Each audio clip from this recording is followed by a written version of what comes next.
எப்பா தம்பி, நீ கோயில் கருவைக்குள்ளே வரக்கூடாதப்பா, இதெல்லாம் பெரிய அநியாயமப்பா. என்ன சொல்கிற? கோயில் கருவைக்குள்ளே வரக்கூடாதா? கவர்மெண்ட் ரூல்ஸ் போட்டிருக்கு தெரியுமில்ல. நாங்களும் கோவில் கருவைக்குள்ளே வரலாம் தெரியுமா? என்னப்பா பெரிய அநியாயமாக இருக்குது? யார் கொடுத்த தைரியத்தில் நீங்கள் கருவறைக்குள்ளே வரடுறீங்க? ஏண்டா, நீங்கள்லாம் ஒரு நேரத்தில் கோயிலை சுற்றி இருக்கிற தெருவிலே வரக்கூடாது தெரியுமில்ல. யார் கொடுத்த தைரியம்? எவன் கொடுத்த தைரியத்தில் கருவறைக்குள்ளே வருவன்றீங்க? ஹாய் ஃப்ரெண்ட்ஸ், எல்லோரும் எப்படி இருக்கீங்க? நல்லா இருக்கீங்களா? செப்டம்பர் 17 தந்தை பெரியாருடைய பிறந்த தினம்ங்க. இவர் தமிழர் நலனுக்காக நிறையா போராட்டம் செஞ்சுருக்காரு. குறிப்பாக பெண் விடுதலைக்காக போராடியிருக்காரு, தீண்டாமைக்கு எதிராக போராடியிருக்காரு, முக்கியமாக பெண் கல்விக்காக போராடியிருக்காருங்க. மூட பழக்க வழக்கங்களை எடுத்து அதிகமாக போராடியிருக்காரு. இவருடைய போராட்டங்களில் ரொம்ப முக்கியமானது பார்த்திங்கன்னா வைக்கம் போராட்டம்னு சொல்லுவாங்க. இந்த வைக்கம் போராட்டத்தில் என்னன்னு பார்த்திங்கன்னா, பெரியாரை பிடிக்காத ஒரு சாரர் இருக்காங்கள்ல, இவங்க என்ன சொல்கிறாங்கன்னா, வைக்கத்துக்கு இவருக்கும் சம்மந்தமே இல்லைங்க, இவராக வைக்கம்ன்ற பேரை வச்சுக்கிட்டு நான் வைக்கம் வீரர் அப்படின்னு சொல்லிக்கிட்டு பெரியாரை புகழ்ந்துக்கிட்டு இருக்காங்க இவங்க ஆளுங்க மட்டும் அப்படின்ற ஒரு குற்றச்சாட்டை வைக்கிறாங்க. உண்மையிலே வைக்கம் போராட்டம் எதற்காக நடந்தது? இதை யார் ஆரம்பித்தார்கள்? இந்த வைக்கம் போராட்டத்தில் பெரியாருடைய பங்கு என்ன அப்படின்றத இன்றைக்கி நம்ம தெரிஞ்சுக்கிற போகிறோம். தெரிஞ்சுக்கிறதுக்கு முன்னாடி நம்ம போனஸ் வீடியோ சேனலை சப்ஸ்கிரைப் பண்ணுங்கள், மறக்காமல் பெல் ஐக்கானை கிளிக் பண்ணுங்கள் நண்பர்களே. வணக்கம், நான் உங்கள் நண்பன் ஹமீத்.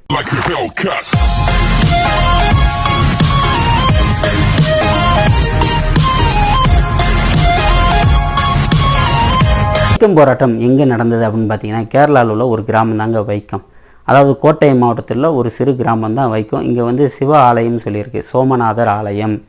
அன்றைய பிரிட்டிஷ் இந்தியாவில் இந்த பகுதி திருவாங்கூர் சமஸ்தானத்தின் கீழே இருந்தது. அது திருவாங்கூர் ராஜாவோட அரசமைப்புக்கு உட்பட்ட ஒரு பகுதியாக இருந்தது.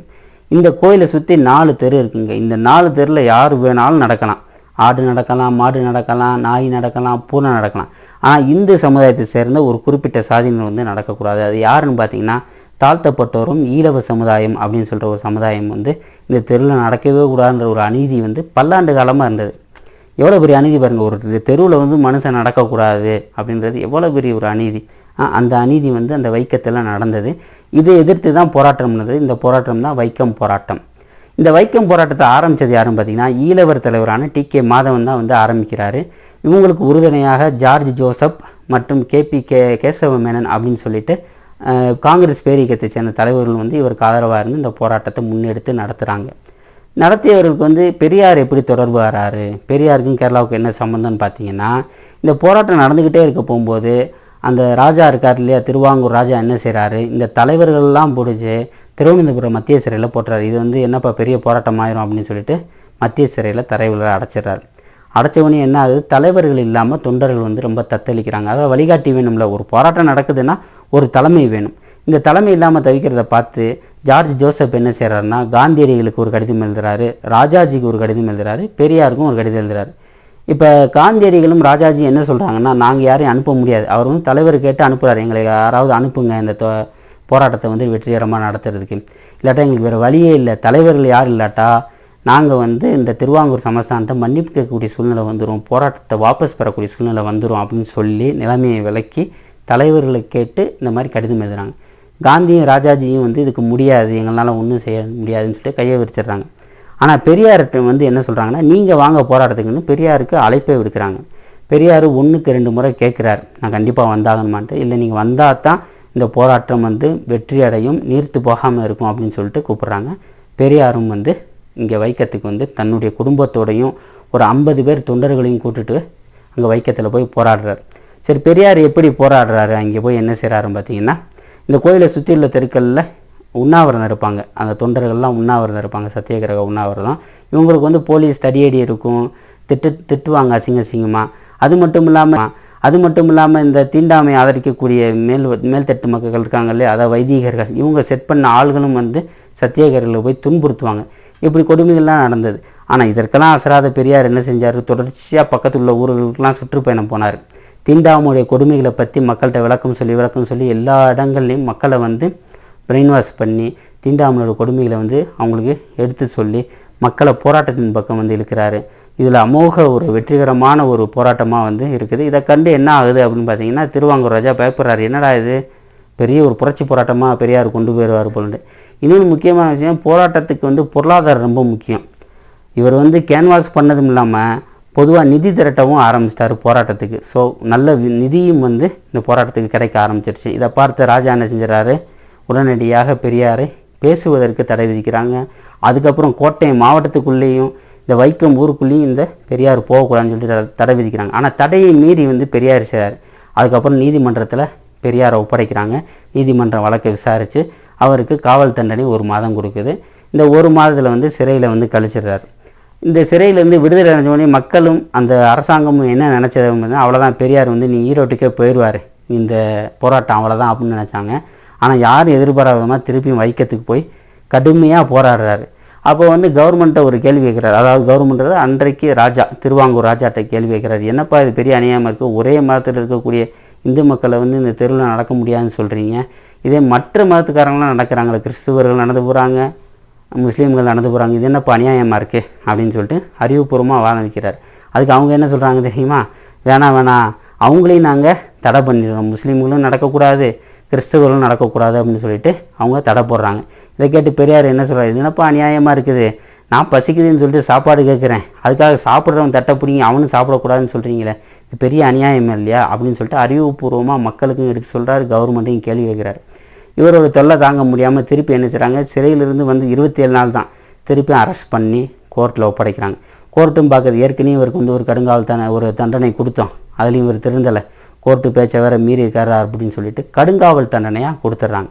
இந்த முறை என்ன செய்கிறாங்கன்னு கேட்டிங்கன்னா, திருவனந்தபுரம் மத்திய சிறைக்கு அனுப்பிச்சிடுறாங்க.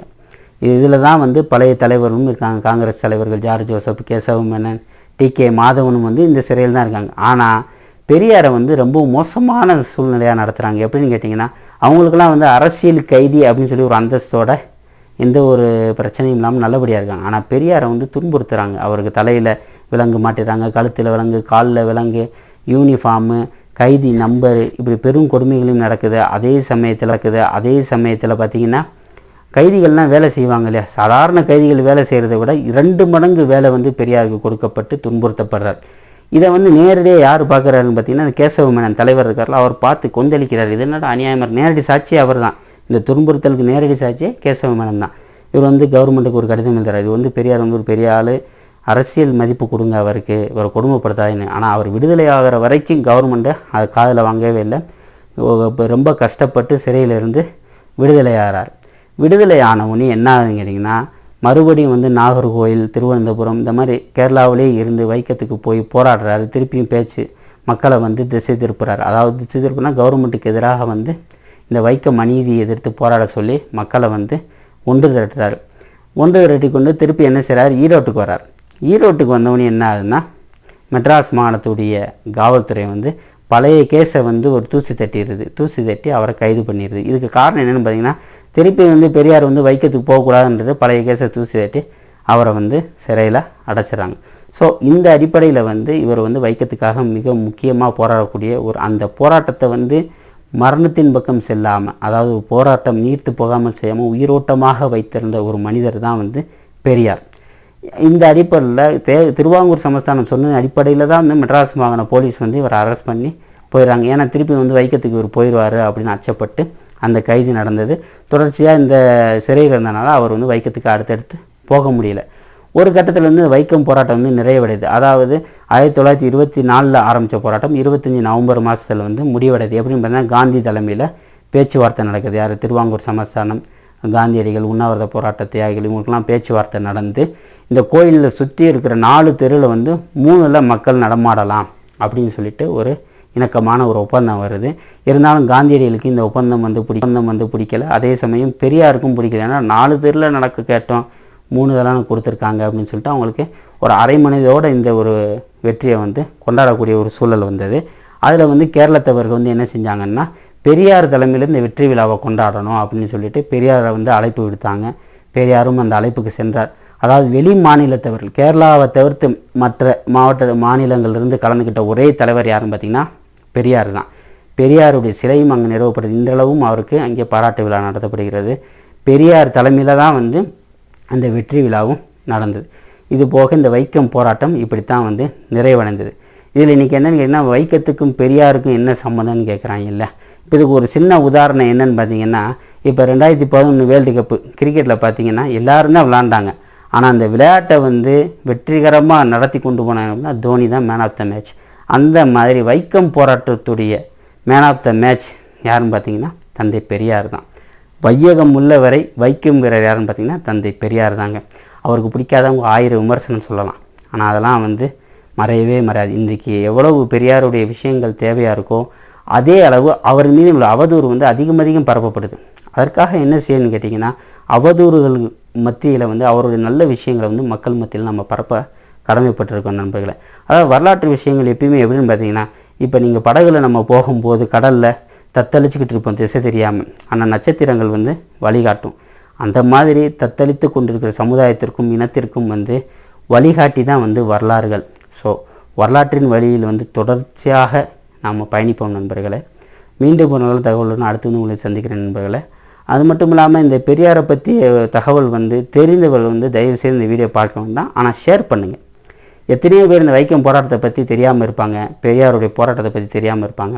அவங்களாம் தெரிஞ்சுக்கிற ஒரு வாய்ப்பு இருக்கும் நண்பர்களே. வணக்கம் நண்பர்களே. இந்த வீடியோ உங்களுக்கு பிடிச்சிருந்ததுன்னா மறக்காமல் லைக் பண்ணுங்கள், ஷேர் பண்ணுங்கள். போனஸ் வீடியோ சேனலை மறக்காமல் சப்ஸ்கிரைப் பண்ணுங்கள் நண்பர்களே. வணக்கம்.